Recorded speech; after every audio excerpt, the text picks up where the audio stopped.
ti sin ko che no mauti amo in ko che papa no ya kwa di Viviane bon nasman bay mi te to egbe kan che we to nasman bay Akim we to nasman bay bon mi wa azole mi wa e o me le zi azoro bo pon ena mo do ye danu gbo bo fa fo pe me kura ko so de me azole e bo e vivi tam bo mi no e kon bo da tam bo e vivi nka di do ni azoro ton we de nge dagbeje na ina osu tori hun le gbeto san do azoro mi do na mo no kon yiye to no kon yi ro ka otin e me re matin otin na mi we nde ma sopo eni otu mele na pon le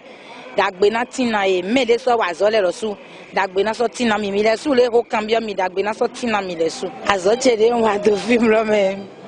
eni lo no ze me nu pere pere film lo me mbe mote mi no ton po nu di alo po pere pere ayo dagbe na tin na mi dide nto di do re mo je na yi dagbe na tin na mi